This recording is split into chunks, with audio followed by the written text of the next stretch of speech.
देखा जाए कुछ संक्रामक रोग। सबसे पहले संक्रामक हम लोग समझे, संक्रामक रोग क्या है, कौन बताएगा? संक्रामक रोग वह रोग है जो एक व्यक्ति से दूसरे व्यक्ति में फैलता हो, उसको संक्रामक रोग कहते हैं। ठीक है, अब वही चीज कर रहा है कि कुछ संक्रामक रोग के बारे में हम लोग यहाँ देखें। क्या हुआ? अमीबिया पेचिस, अमीबिया पेचिस करा, अमीबिया पेचिस एट अमीबा हिस्टोलिटिका नामक प्रोटोजोआ। अमीबिया पेचिस जो बीमारी है वह एक प्रोटोजोआ के द्वारा होता है, जो उस प्रोटोजोआ का क्या नाम है? Entamoeba histolytica. ये क्या होता है? तो करा यह मल के साथ बाहर निकलता है, यानी किसी व्यक्ति को जब एट अमीबा हिस्टोलिटिका हो जाता है तो मल के साथ वो क्या है? बाहर निकलता है। और वह मल, जैसे कहने का मतलब है कि अगर वह मल अगर आप घरों के लैट्रिन वगैरह में अगर करते हैं, ठीक है, तो उसको पानी वहां डाल देना। अगर खेत वगैरह में अगर लैट्रिन वगैरह कोई व्यक्ति करता है, अगर उसको अमीबिया पेचिस रोग है तो उस लैट्रिन को मिट्टी से ढक देना। नहीं ढकेगा तो उस पर मक्खियां बैठेगी और फिर वह मक्खियां उड़कर हमारे भोजन पर, समझ रहे ना, उस पर बैठ जाएगी और फिर वह भोजन जब हम लोग करेंगे तो भोजन या जल के माध्यम से हमारे फिर शरीर में चला जाएगा। तो वही हमारा है कि एवं जल अन्य पदार्थों के साथ मनुष्य के शरीर में प्रवेश करके आमाशय में चल आते हैं। ठीक है, यानी आमाशय में चल जाएगा और फिर हमें कौन सा बीमारी? तो अमीबिया पेचिस रोग पैदा कर देगा। समझ रहे हैं? तो वही है, इस बीमारी में कंट्रोलिंग है कि अपने करना है, कैसे करना है।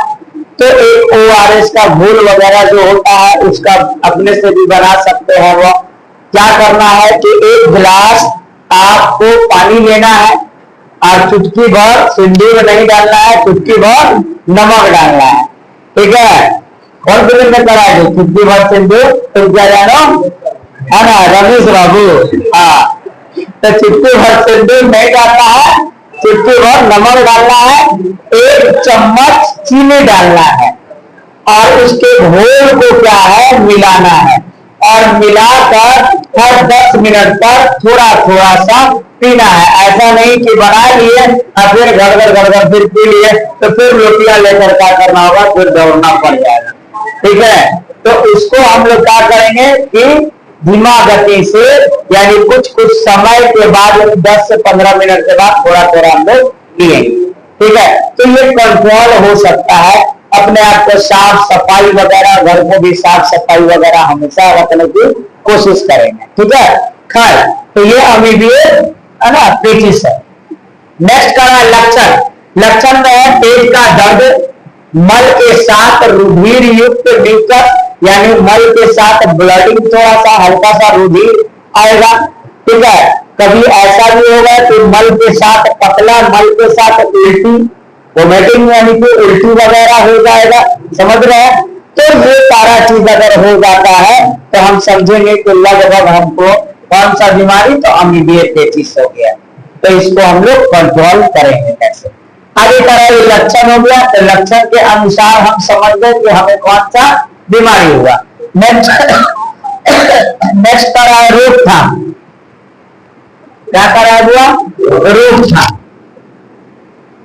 रोकथाम में यानी उसको कैसे हम करेंगे? तो संक्रमित मनुष्य का मल किसी ऐसे जल स्रोत में नहीं फेंका जाना चाहिए। जैसे किसी को अमीबिया पेचिस रोग हो गया है तो उसका मल वगैरह जो है ऐसे जगह नहीं फेंकिए जहां से वो पानी का हम लोग इस्तेमाल करते हो या पीते हो या कपड़े वगैरह धोते हो या कुछ भी। समझ रहे हैं? तो वैसे जगह का पानी का इस्तेमाल नहीं करना है। ठीक है, अगर जहां पर है ना, जैसे कहने का मतलब है कि अगर कोई मल जो है अमीबिया पेचिस जिसको हो गया तो उसका मल वह पानी के पास ना फेंके या उस पानी में ना फेंके जो पानी हम लोग प्रयोग करते हैं।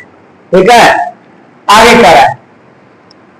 उसका उचित सफाई और व्यक्तिगत स्वच्छता इस बीमारी की रोकथाम के लिए अति आवश्यक है। उचित क्या करा है? सफाई, यानी कि साफ सफाई, व्यक्तिगत यानी स्वयं भी अपने आप को भी साफ सफाई रखना है। ठीक है, आगे कह रहा है कच्चे सब्जियों और फलों को खाने से पहले उसको काट दीजिएगा कि पानियों से या कोई अच्छे कपड़ों, साफ कपड़ों से उसको, जैसे फल वगैरह खा रहे हैं तो उसको पोंछ दीजिए और या तो धो ही दीजिए, है ना, तभी बेहतर है। हम लोग क्या करते हैं कि यहाँ पे उल्टा करते हैं। क्या करते हैं कि पहले फल या सब्जियां काटते हैं उसके बाद धोते हैं, जिसके कारण उसमें का पोषक तत्व क्या है ना, सब पानी के जरिए धुला जाता है। तो कभी भी सब्जियां वगैरह हो गया और या तो फल हो गया, ठीक है, उसको काटने से पहले धोना चाहिए। ठीक है, आगे कर रहा है नियंत्रण, कंट्रोल। तो कंट्रोल करने के लिए रोगी को विश्राम करना चाहिए, आराम करें एवं बीच बीच में इलेक्ट्रोलाइट फ्लूइड का सेवन करें। बीच बीच में थोड़ा थोड़ा देर पर वो, है ना, लेते रहे। इस रोग में विशेष सावधानी से दवा लेनी चाहिए। अब ऐसा नहीं है कि जैसा तैसा दवा हम जाकर ले लें या अपने आप डॉक्टर ही हम बन जाए, ऐसा कुछ नहीं। उसको कुछ डॉक्टर से सलाह ले लीजिए और सलाह लेने के बाद सावधानी से इसमें दवा वगैरह का प्रयोग करना चाहिए। ठीक है, तो वही आगे कर रहा है आराम के लिए रोगी को एमेटिन नामक एक एल्कोलाइड दिया जाता है। एमेटिन नामक दिया जाता है आराम के लिए। जब वो टेबलेट खाएंगे तो थोड़ा सा आराम मिलेगा। आगे कर रहा है डिहाइड्रोमेटिन भी एमेटिन की तरह ही प्रभाव करता है, ये भी एक प्रकार का है। उसके बाद कर रहा है इसके साथ बायोफॉर्म, चीनोफॉर्म, डायोडोक्विन, है ना, इत्यादि दवाएं भी ले सकती है। सारे दवाएं का नाम है, बाजार में, है ना, बिकता है। अगर ऐसा आपको कोई अमीबियल पेचिस का लक्षण अगर हो रहा है, जांच कराइए, ये सारा दवा का प्रयोग आप करिए। आगे कर रहा है इसके अलावा कई प्रकार के एंटीबायोटिक्स दवा भी, साथ में एंटीबायोटिक्स दवा जरूर लिया जाता है ना। एंटीबायोटिक्स दवा लीजिएगा तभी वो कोई दवा क्या है काम करेगा। तो एंटीबायोटिक्स दवा में क्या है, जैसे फुमागिलिन, टेरामाइसिन, एरिथ्रोमाइसिन और योमाइसिन, है ना, ये सारा आपका क्या हुआ तो एंटीबायोटिक्स है। ये भी दवा हम लोग लेंगे, कोई दिक्कत अमीबियल पेचिस में। नेक्स्ट पॉइंट हम लोग का आ रहा है सामान्य जुकाम। सामान्य जुकाम मतलब नॉर्मली सर्दी वगैरह हो जाता है हम लोगों को, तो ये जो नॉर्मली सामान्य जुकाम हो रहा है, सर्दी खांसी बुखार ये सब सामान्य हो रहा है, तो वो क्या होता है एक व्यक्ति से दूसरे व्यक्ति में फैल जाता है। किसी का कोई वस्तु अगर देखिए कि कोई दोस्त साथी अगर बीमार है तो उसका वस्तु वगैरह ना छुइए, समझ रहे ना, उसका पेट का इस्तेमाल नहीं कीजिए, उससे थोड़ा सा क्या है डिस्टेंस रहिए, समझ रहे हैं।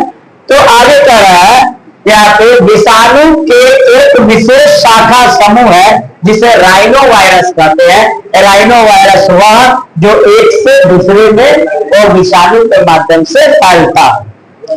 आगे कह रहा है जो मानव में एक संक्रमक रोग फैलाता है। संक्रमक रोग को समझ रहे हैं, एक व्यक्ति से दूसरे व्यक्ति पर। इस रोग को सामान्य जुकाम कहते हैं, जो नाक एवं, है ना, श्वसन यानी नाक एवं श्वसन तक को संक्रमित करते हैं, यानी सांस लेने में समस्या होगा, नाक जाम हो जाएगा, इस सब टाइप का होगा, या तो सर्दी होगा, है ना जी, नाक से मलाई वगैरह निकलता रहेगा, है ना, समझ जाइए मलाई क्या।